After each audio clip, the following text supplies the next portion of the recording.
Sa video isi-share ko sa inyo, ito yung pagkaka-interview kay ah, dating Pangulong Rodrigo Duterte nung sila ay nasa Hong Kong pa. Okay? Kasi may mga bagay doon sa interview na yon na inamin si Tatay Digong sa mga nangyayari with regards dyan sa ICC, sa mga inciting to sedition na pinaratang sa kanya. So, on this video, mapapansin nyo talaga na may idea na siya sa kung anong pwedeng mangyari sa kanya. And talagang in-accept niya na whatever happens, so tatanggapin niya. At talagang kanyang pinaninindigan na kung ano man ang nangyari sa kanyang panunungkulang nung siya ay Pangulo pa, lalo na doon sa EJK, no? Pinanindigan niya na yon ay kanyang ginawa dahil sa ating bansa.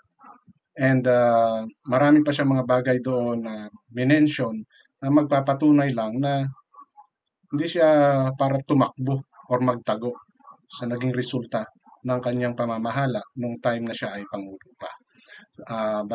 Bago ko po i-play yun, welcome po muli sa aking channel and issue lang po tayo, walang personalan. Lahat po ng aking sinishare sa inyo ay pawang mga opinion ko po lamang na nakabase lamang doon sa ating narinig, nababasa at sa sarili kong interpretasyon.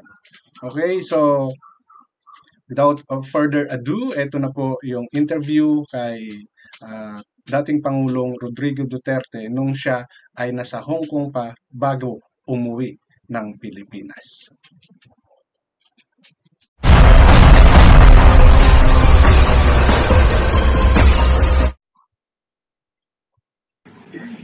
Hello, Maayong gabi.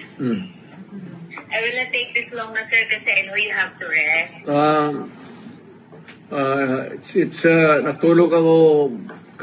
Natulog kami buong araw, ma'am. That's nice to hear. Okay, sir. Unang-una, how are you po? Talagang ang daming gusto magtanong, kumusta po si President Duterte? Sa awa ng Diyos, okay ako. Wala ka. Okay, sir. Hindi na po ako magpapaligoy-ligoy pa, sir. Nitong weekend, lalo na kahapon, ang dami hong nagulantang at nagpanik dahil dun sa balita. Ano po ba talaga ang nakarating sa inyo, sir? Meron daw po ba kayo talagang warrant of arrest? Ano po? Alam mo, ma'am, what is circulating in the city of Manila, it's almost the same that's being bruited around dito because of the, communications. Very easy. As a matter of fact, it's almost instant. Ilang segundo lang. So, ang masasabi ko, ma'am, is though I do not claim ignorance about the moves before and long before and after a few months of respite, nandiyan na naman yung issue. So I guess this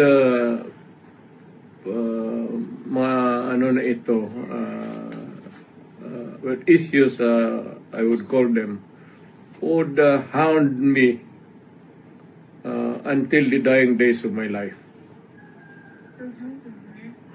Okay. So, ano to, sir? So, they won't really stop? Again? So, talagang hindi sila titigil, sir? No, as I remain, mainly if I remain to be a politician all the year round. But it might simmer a little bit down the line. Pero pag hindi na masyado ako active. But for as long as I am there in the political arena of the Republic of the Philippines, I would be a constant, not really issue, but a good copy for whatever I say or whatever I do, and what happened yesterday and what will happen tomorrow. Alright. Ganon kayo. Sir, Okay, sir, does this bother you, sir? Itong mga naglutangang information na meron ng warrant sa inyo? Warrant of arrest? Alam mo ma'am, sa totoo lang, I have been in politics for almost nearly 30 years. Been mayor, lahat-lahat na klaseng issue. Firstly as vice mayor, congressman, then as president. Hindi ko naman sinasabi minamaliit ko. Pagyayabang yan eh. But it's almost an day in, day out, month long, year after year. It's has become an irritation, really. Especially if patanda ka na and you still have to deal with the same questions and issues until now. Pero I take it as part of my political life. Kasi nandyan early on, nagpasok ako sa gobyerno as a prosecutor that verily as early as ilang taon lang pumasok na ako sa politika. Okay. Sir, kung sakali nga po na meron at kayo ay pasoman po, will you appear? Again, ma'am. If ever na meron nga po talaga, kung talagang totoo nga itong warrant of arrest ng mga lumutang, kung sakaling meron nga talaga, what's your plan po? Will you appear kung sakaling ipasoman po kayo, sir? I would say that not really appear on non-appearance, but I will deal with the problem directly, frontally.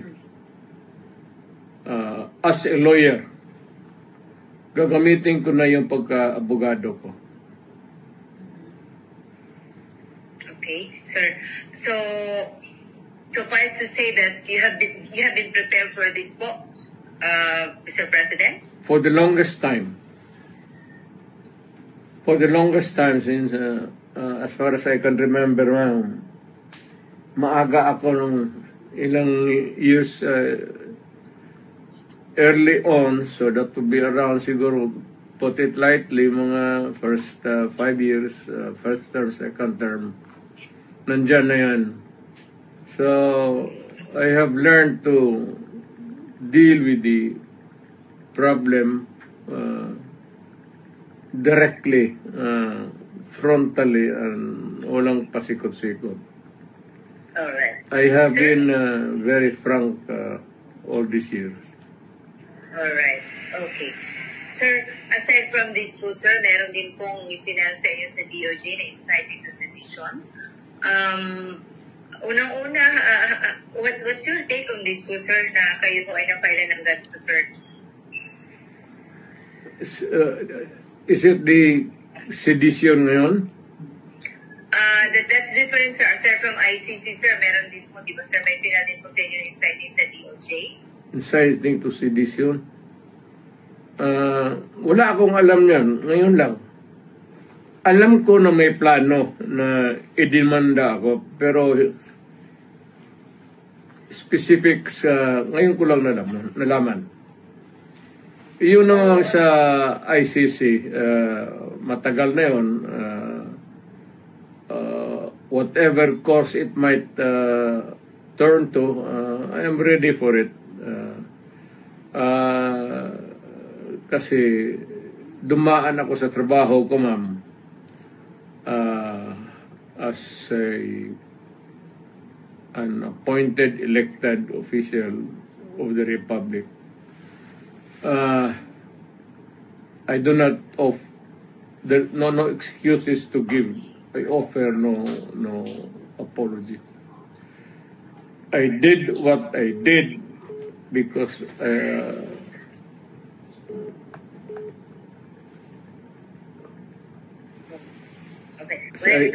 to continue, I said I did what I had to do kasi trabaho ko at ginawa ko.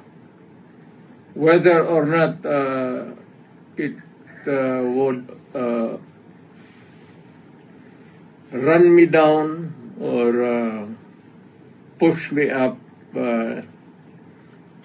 It's too early on it for history to make the accurate count. I do not want to judge myself, except that I answer the problem, the questions, whenever it crops up. Alright. Okay. Sir, amidst all these, issues about your, the arrest warrant po ng ICC, pinag-uusapan dito ngayon, syempre, yung impeachment po ni VP. Is it true that are you really going to join his defense panel, Mr. President? In her, rather, defense counsel po. In her defense team. Yes. You still join, sir? Pero Yes. you want the defense, the lead counsel anymore, sir? Well, I will deal with the multiple problems as they come along. And there will be a lot of them. But the basic issues remain the same. Alright. Sir, nakapag-usap na po kayo ni VP? She was beside me a few minutes ago, after dinner.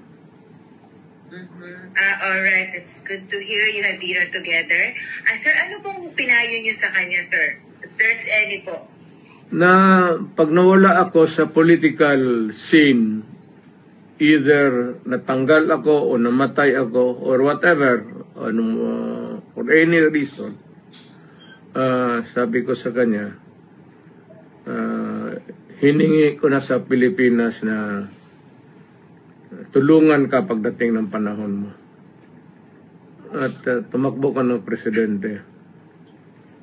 At continue. Hindi ko hinarang yan, ma'am. Ngayon na lang.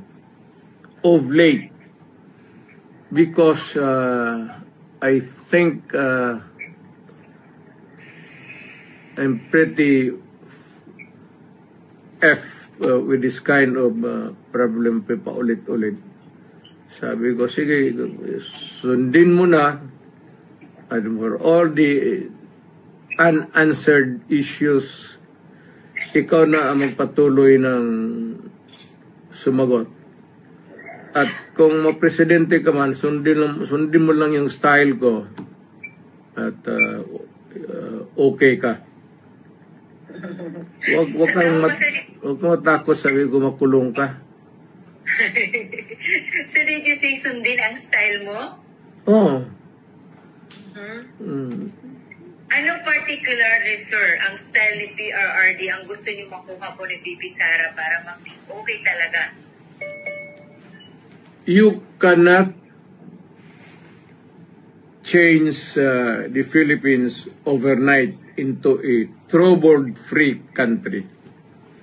But you can minimize the misery of the people in the hands of the oppressors and the criminals and all. Pwede mo na rin patayin lahat para isang hearing na naman. Sir, kaya yung mga ganyang salita mo, sir, kaya Anyway, sir,